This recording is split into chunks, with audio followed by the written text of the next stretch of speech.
পৰ্বতজোৰাৰ BPF দলৰ MCLA Munmun ব্ৰহ্মৰ দুৰ্গত খহনীয়া। পৰ্বতজোৰাৰ জ্বালাবিলাত প্ৰায় 2 শতাধিক BPF আৰু অন্য ৰাজনৈতিক দলৰ পৰা UPPL দলত যোগদান। UPPL দলৰ জ্বালাবিলা প্ৰাইমাৰী কমিটি উদ্যোগত আৰু VCDC চেয়াৰমেন জামিৰ আলীৰ সহযোগত শিলবাৰী আৰু তামুকবাৰীত UPPLৰ যোগদান কাৰ্যসূচী অনুষ্ঠিত হয়। সমাগত লোকসভা নিৰ্বাচনক কেন্দ্ৰ কৰি কোকৰাঝাৰ পৰ্বতজোৰাত আৰম্ভ হৈছে নিৰ্বাচনী কুচকাৱাজ। সমান্তৰালকৈ উঠিছে দল বাগৰাৰ ৰাজনীতি। পৰ্বতজোৰাৰ জ্বালাবিলা VCDCৰ অন্তৰ্গত শিলবাৰীত জ্বালাবিলা প্ৰাইমাৰী উদ্যোগত আৰু জ্বালাবিলা VCDCৰ চেয়াৰমেন জামিৰ আলীৰ সহযোগত শিলবাৰী আৰু তামুকবাৰীত অনুষ্ঠিত যোগদান সভাত বিভিন্ন দলৰ পৰা বিশেষকৈ BPF দলৰ পৰা সহস্ৰাধিক নেতাকৰ্মীয়ে আনুষ্ঠানিকভাৱে UPPL দলত যোগদান কৰে। BTC প্ৰধান প্ৰমোদ বড়োৰ কৰ্মনীতি আৰু UPPL দলৰ নীতি আদৰ্শৰ প্ৰতি আকৃষ্ট হৈ বিভিন্ন দলৰ নেতা কৰ্মীসকলে UPPLত যোগদান কৰে।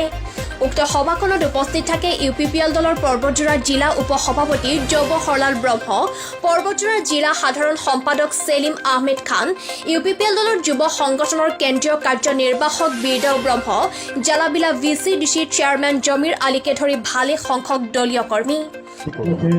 আজি একচুৱেলি আমাৰ জ্বালাবিলা VCDCৰ অন্তৰ্গত এই শিলবাৰী অঞ্চলত এটা যোগদান কাৰ্যসূচী আছে।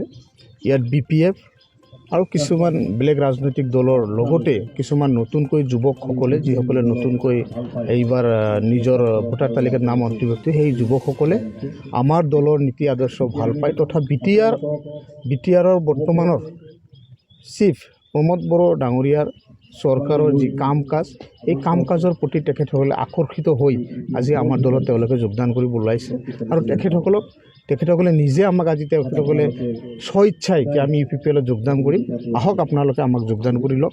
তেখেতসকলে আমাক আহ্বান কৰিছে আৰু সেই মৰ্মে আজি আমি এই শিলবাৰী অঞ্চলত উপস্থিত হৈ তেখেতসকলক আমি আমাৰ দলৰ মজিয়ালৈ আঁকোৱালি লোৱাৰ কাৰণে আমি ইয়ালৈ উপস্থিত হৈছোঁ। আমি ইতিমধ্যে খবৰ পাইছোঁ যে আপোনালোকৰ আৰু এখন জইনিং সভা আছে তামুকবাৰীত, সেই সম্পৰ্কে আজি আমাৰ জ্বালাবিলা VCDC এলেকাতে দুখনকৈ আমাৰ যোগদান কাৰ্যসূচী আছে।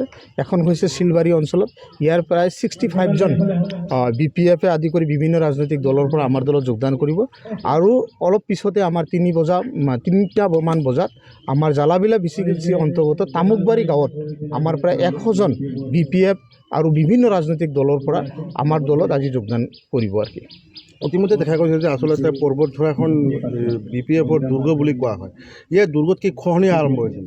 একচুৱেলি এতিয়া যে আমি আপোনালোকক ক'বলৈ যাওঁ যে আজি প্ৰায় 2-3 মাহৰ পৰা একেৰাহে বিশেষকৈ BPF ৰাজনৈতিক দলৰ পৰা প্ৰত্যেক দিন আমাৰ UPPL দলত 10জন 20জন 50জনকৈ BPF ৰাজনৈতিক দলৰ দলীয় কৰ্মকৰ্তাই হওক সমৰ্থকে হওক আমাৰ UPPL দলৰ নীতি আদৰ্শ ভাল পায় তথা BTRৰ বৰ্তমান মুখ্য কাৰ্যবাহী সদস্য প্ৰমোদ বড়ো ডাঙৰীয়াৰ কাম কাজৰ চৰকাৰৰ কাম কাজৰ প্ৰতি তেওঁলোকে সন্তুষ্ট হৈ আমাৰ দলত যোগদান কৰি আছে আৰু ইতিমধ্যে BPF দল লাহে লাহে এনেকুৱা এটা পৰ্যায়ত গৈছে পৰ্বতজোৰা অঞ্চলত ক'বলৈ গ'লে BPF দলৰ সৰহ সংখ্যক দলীয় নেতাকৰ্মী ইতিমধ্যে আমাৰ দলত যোগদান কৰিছে। তেওঁলোকৰ বৰ্তমান সময়ত পৰ্বতজোৰা অঞ্চলত BPF দলৰ আপোনালোকে যিমানে তেখেতসকলক দুৰ্গ বুলি এটা সময়ত হয় BPF দলৰ এটা ভাল এটা প্ৰভাৱ এই পৰ্বতজোৰা অঞ্চলত আছিল, কিন্তু আজিৰ দিনত পৰ্বতজোৰা অঞ্চলত BPF দলৰ তেনেকুৱা কোনো প্ৰভাৱ নাই। পৰ্বতজোৰা অঞ্চলত BPF দলৰ যে শক্তি একদম কমি গৈছে, এইটো একদম খাটাং কথা। জ্বালাবিলাৰ পৰা লাতিফুল ইছলামৰ ৰিপৰ্ট, PI নিউজ।